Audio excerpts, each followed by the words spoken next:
आवारा कुत्ते एक समस्या के रूप में सभी जगह है।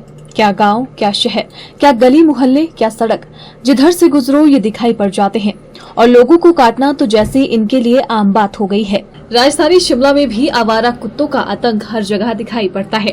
शिमला के उपनगर संजौली में लोग इन आवारा कुत्तों से इस कदर परेशान हैं कि रास्तों से गुजरना भी दूभर हो चुका है।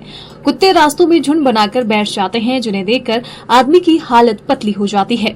स्थानीय लोगों ने हिमाचल खबरनामा के साथ बातचीत करते हुए बताया कि संजौली में अक्सर इन आवारा कुत्तों का आतंक देखने को मिलता है।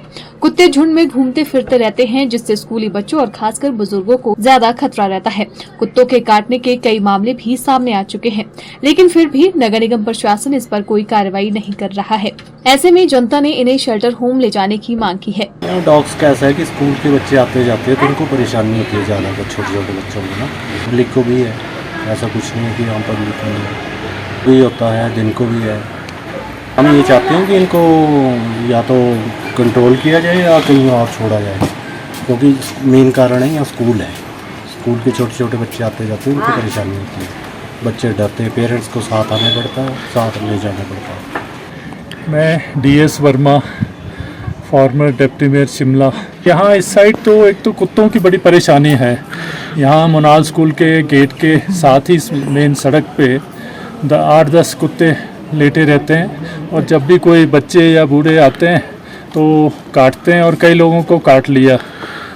और उससे नीचे भी रास्ते में मोड़ पे एक राजू की दुकान है, वहाँ भी 5-7 कुत्ते होते हैं। रात को आना जाना भी मुश्किल है, और छोटे बच्चों का तो बहुत ही मुश्किल है। बहुत लोगों को काटते हैं। नगर निगम इनको पकड़ के ले जाएं और यहाँ से इन आवारा कुत्तों का कम से कम इलाके को, इस एरिया को निजात दिलाएं। हम चाहते हैं कि इनके लिए कोई ऐसा हो, एक स्थान बनाया जाए जहाँ पे आवारा कुत्तों को रखा जाए, ताकि बच्चों को कोई प्रॉब्लम ना आए। मेरा नाम सूद है और मैं गंजी निवास का रहने वाला हूँ, संजौली का बासिंदा हूँ। जहाँ तक कुत्तों की प्रॉब्लम है जी, अब तो इतने ज़्यादा हो गए हैं कि कई बार रात को तो चलना मुश्किल ही होता है। छोटे बच्चे अगर भाग रहे हो तो उनके पीछे पड़ जाते हैं। उन्होंने कई बार काटा भी लोगों को, और यहाँ पर पीछे जैसे इनकी स्टेबलाइजेशन के लिए भी आए थे, उन्होंने स्टेबलाइजेशन की थी। ऐसा लगता है कि शायद पूरी तरीके से स्टेबलाइजेशन नहीं हुआ। अब अगर देखें तो छोटे छोटे बच्चे और ज़्यादा पैदा होते हैं। तो ऑपरेशन से यही एक दरख्वास्त है कि वो इनको कोई जो इनका शेल्टर होना है वहाँ पर ले जाकर करें, ताकि हम लोग भी सुरक्षित रहें और हमारे बच्चे भी रहें। और इस एरिया में ये मोनाल स्कूल है, जहाँ पर लगभग 500-600 बच्चे हैं। वो भागते हैं, कूदते हैं, कुछ है, जैसे ही वो भागते हैं और एक कुत्ता उनके ऊपर पड़ जाता है। ये इंसिडेंट्स कई हो चुके हैं। पहले भी शायद कॉर्पोरेशन के नॉलेज में भी है ऐसा, और जो कॉर्पोरेशन ने ऑथराइज़ किए वो आदमी जो उनको स्टेबलाइज करते हैं, उनकी नॉलेज में भी ये बात लाई गई थी। MC से ये गुहार लगाएंगे जो हाई कोर्ट की ऑर्डर्स हैं उनको वो फॉलो करें, और कोई ऐसा प्रोसीजर निकालें कि इनको शेल्टर होम में कहीं पर ले जाया जाए। वहीं DPHO राहुल नेगी ने मामले के संदर्भ में कहा कि शिमला के विभिन्न क्षेत्रों से आवारा कुत्तों के मामले सामने आए हैं। इसके लिए विभाग की ओर से स्टेरिलाइजेशन अभियान चलाया गया है। उन्होंने कहा कि माननीय सुप्रीम कोर्ट के आदेशानुसार कुत्तों को न मार सकते हैं और न ही इन्हें डिसलोकेट किया जा सकता है। सर, एक्चुअली ये मनाल पब्लिक स्कूल संजौली की नहीं है। अनफॉर्चुनेटली रिसेंटली कुछ डॉग बाइट्स के केसेस भट्टा कुपरवार एरिया में भी कुछ हमको रिपोर्ट हुए हैं, और कुछ डॉग्स के केसेस हमारे को पट्टियों और न्यू शिमला बेल्ट से भी इस तरह के रिपोर्ट हुए हैं। तो इसलिए इस चीज़ को मद्देनज़र रखते हुए हमने स्पेशल ड्राइव शुरू किया है।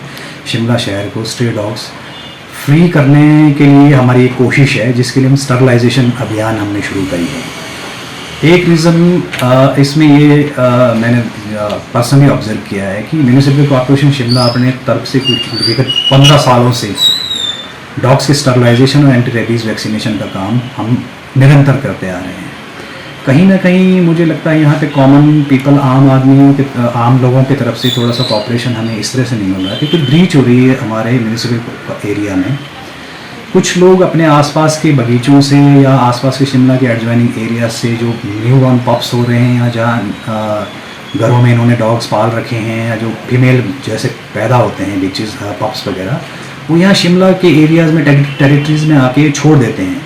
लोगों को ये पता है कि म्यूनिसिपल कॉर्पोरेशन शिमला यहाँ free of cost stray dogs को स्टरलाइजेशन करती रहती है, तो एक ये मुद्दा रिसेंटली मैंने नोट किया है कि मैंने शिमला के stray dogs birth control centre में जॉब करी है। तो ये चीज़ हमारे निरंतर प्रयासों के बावजूद भी ये चीज़ कंट्रोल में किसी तरह से नहीं आ पा रहा। इस चीज़ को कंट्रोल करने के लिए हमने स्टरलाइजेशन अभियान बड़े युद्ध स्तर पे विगत 4 सितंबर से हमने शुरू किया है, जिसका हमने एक सर्कुलर प्रेस में भी जारी किया है। एक शेड्यूल सितंबर मंथ के लिए हमने निकाला है। लगभग हम 7 दिनों में लगभग 14 से 15 वार्ड्स को कम से कम सितंबर महीने में हम इसको कवर करेंगे। और क्योंकि हमें जो डॉग्स कैच करते हैं उसको पोस्ट ऑपरेटिव 3 दिन तक हमको केयर करनी पड़ती है, जो गाइडलाइंस है हमें सुप्रीम कोर्ट की और एनिमल वेलफेयर बोर्ड की गाइडलाइंस है उसके तहत।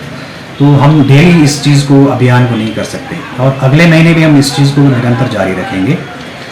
इस जो डॉग पॉपुलेशन या जो डॉग बाइट्स के केस में हमें एक बहुत बड़ी दिक्कत ये आती है कि इसमें हमें माननीय सुप्रीम कोर्ट के आदेश हमें ऐसे हैं कि जो डॉग्स इस शिमला शहर में वो कहीं भी हो, मोनाल पब्लिक स्कूल का ही नहीं है, भट्टा कुपर या न्यू शिमला का नहीं, इन डॉग्स को हम मार नहीं सकते, ट्रांसलोकेट या डिसलोकेट नहीं कर सकते, क्योंकि म्यूनिसिपल कॉरपोरेशन एक अपने आप में एक लॉ एबिडिंग एजेंसी है और हम भी गवर्नमेंट ऑफिशियल्स हैं। तो सुप्रीम कोर्ट के आदेशों को हम वायलेट नहीं कर सकते। हमारे लिए एक तरह से ये एक सुप्रीम आदेश होते हैं। मारना या डिसलोकेट या ट्रांसलोकेट करना किसी चीज़ को ये एथिकली भी कहीं ना कहीं गलत है। इसी करके माननीय उच्च न्यायालय के ऐसे आदेश हैं, हम वायलेट नहीं कर पाते या ना ही करेंगे। हम अपने लेवल पे इसका ये चाह रहे हैं कि in future solution definitely Shimla शहर में है दिक्कतें है। तो आज तक हमने साल में एक बार ये एग्रेसिव स्टरलाइजेशन कैंपेन शुरू किया है। तो मैं इंडिविजुअली ये चाह रहा हूँ कि आने वाले टाइम में शिमला शहर के लोगों को इस तरह की डॉग्स मेनेस से थोड़ा सा रिलीफ देने के लिए मैं साल में 2 बार इस तरह का अभियान शुरू करने की मैंने प्लान करी है। और हमने अपने स्टाफ से और अपने जो टीम है उनसे भी हमने बात करी है। आने वाले 6 मंथ्स में, अभी जैसे सितंबर है तो हो सकता है मार्च अप्रैल में हम दोबारा एक बार ये अभियान कर सकते हैं। जो कानून के दायरे में रहते हुए जो हम काम कर सकते हैं वो यही है कि भी स्टरलाइजेशन और वैक्सीनेशन हम करें। वैक्सीनेशन का फ़ायदा ये रहता है कि इससे एक जूनोटिक डिजीज़ रहती है जिसमें ह्यूमन बींग्स को भी अफेक्ट होते हैं, रेबीज़ नाम की जो बीमारी रहती है। तो हम यहाँ पे हमारे पास म्यूनिसिपल कॉर्पोरेशन में stray dogs birth control society है, उसमें हम एनिमल्स को कैच करते हैं और उसको स्टरलाइजेशन करते हैं और उसके बाद हम उसको पोस्ट ऑपरेटिव 3 डेज़ केयर करने का विद वैक्सीन करके हम उसको रिलीज़ करते हैं। तो हम ये चाह रहे हैं कि शिमला शहर के लोगों को रिलीफ देने के लिए जो लॉ के कानून के तहत जो हम कर सकते हैं या ऑफिशियली जो हम कर सकते हैं, मैं 2 बार एग्रेसिव स्टरलाइजेशन कैंपेन्स करूँगा इन फ्यूचर। और रूटीनली मैं आपको ये बताना चाह रहा हूँ, रूटीनली भी हम अपने डे टू डे हम SDBC सेंटर पे हम सर्जरीज करते ही हैं।